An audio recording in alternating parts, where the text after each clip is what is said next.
ഒരു 3 പപ്പടം വെച്ച് ഒരു റെസിപ്പി നോക്കാം. അതിനായിട്ട് വീഡിയോയിലേക്ക് പോകാം. ഇതിലേക്ക് കുറച്ച് നല്ലെണ്ണ ചേർത്ത് കൊടുത്തിട്ടുണ്ട്.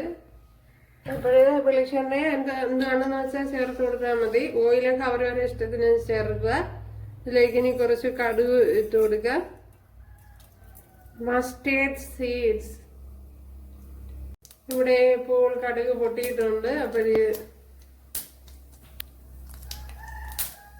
സ്റ്റീൽ പാത്രമായതുകൊണ്ട് പെട്ടെന്ന് തന്നെ കടുകൊക്കെ പൊട്ടി. അതിനകത്തേക്ക് ഒരു 5-6 അല്ലി വെളുത്തുള്ളി, ചെറിയ പീസ് ഇഞ്ചി അത്രയും ചേർത്ത് കൊടുക്കുക.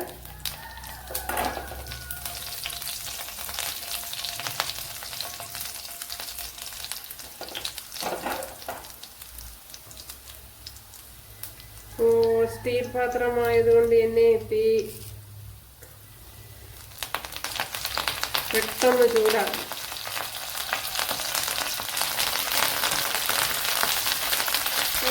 നമ്മുടെ നാടൻ കറിയിൽ ഇത് വീട്ടിലുള്ളതാണ് കൂട്ടുകാരെ.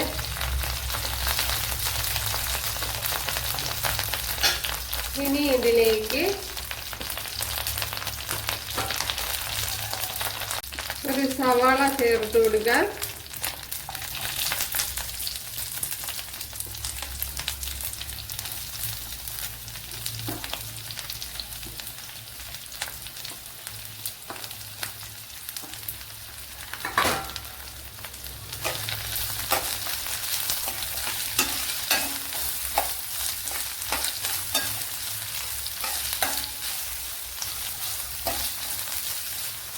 ചെറിയൊരു സവാളയാണ് ചേർത്ത് കൊടുത്തിട്ടുള്ളത്. ഇതിലേക്ക് ഇനി ആവശ്യത്തിനുള്ള ഉപ്പ് കൂടി ചേർത്ത് കൊടുക്കുക. ചെറിയൊരു തക്കാളിപ്പഴം കൂടെ ചേർത്ത് കൊടുക്കുക. അതും കൂടെ നല്ലതുപോലെ ഒന്ന് വെന്ത് ഉടഞ്ഞു വരണം.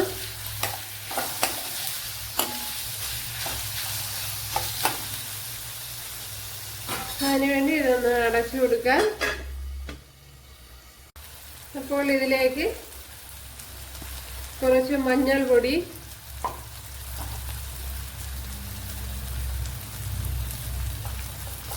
ഒരു ടീസ്പൂൺ എരിവില്ലാത്ത മുളക് പൊടി,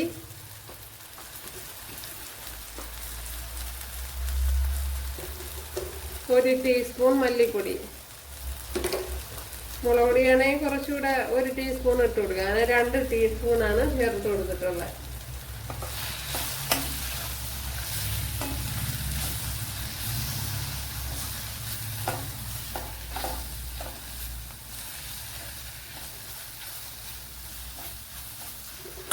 ഇനി ഇതൊക്കെ ഒന്ന് വെന്ത് വഴണ്ട് വരണമല്ലോ.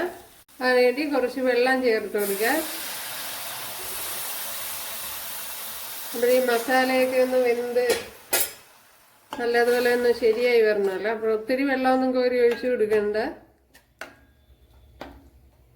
കുറച്ച് മതി.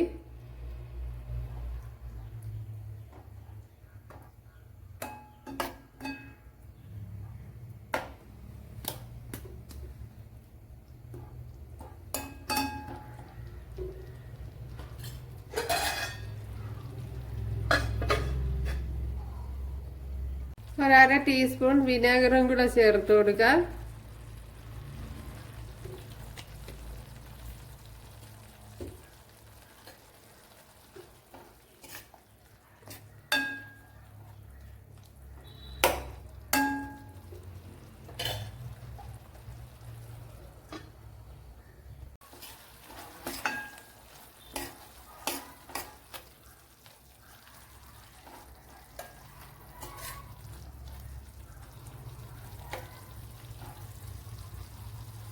കണ്ടല്ല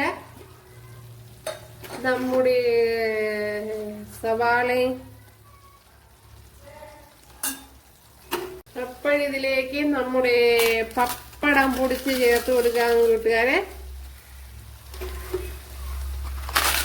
ഞാൻ അതിനു വേണ്ടി 3 പപ്പടമാണ് എടുത്തിരിക്കുന്നത്. നീ കൂടുതൽ ചേർത്ത് കൊടുക്കുന്നത് കൂടുതൽ ചേർത്ത് കൊടുക്കാം.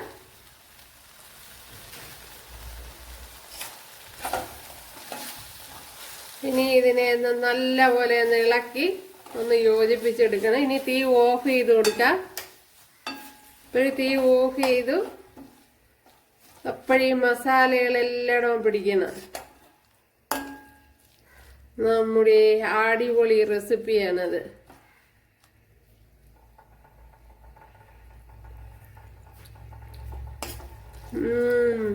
സൂപ്പർ, ഒരു രക്ഷയുമില്ല കൂട്ടുകാരെ.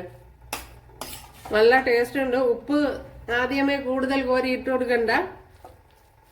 പപ്പടത്തിൽ ആൾറെഡി ഉപ്പുണ്ടല്ലോ കൂട്ടുകാരെ.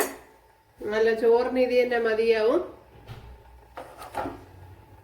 കണ്ടല്ലേ, ഞാൻ ഇപ്പം കുറച്ച് ക്വാണ്ടിറ്റിയാണ് ചെയ്തത്. അപ്പോൾ കൂടുതൽ ചെയ്യുമ്പോൾ സവാളയൊക്കെ കൂട്ടി തക്കാളിപ്പഴമൊക്കെ കൂടുതൽ എടുക്കുക, വിനാഗിരിയും കൂടുതൽ ചേർത്ത് കൊടുക്കുക. ഇപ്പം ഇത് മതിയാവും. അപ്പോൾ കൂട്ടുകാരെല്ലാവരും ചെയ്ത് നോക്കുക. ഇഷ്ടമായാൽ സബ്സ്ക്രൈബ് ചെയ്ത് സപ്പോർട്ട് ചെയ്യുക, കമൻറ്റ് ചെയ്യുക, ലൈക്ക് ചെയ്യുക. അടുത്തൊരു വീഡിയോ ആയിട്ട് കാണാമെന്ന് പറഞ്ഞുകൊണ്ട് എല്ലാവർക്കും താങ്ക്സ്.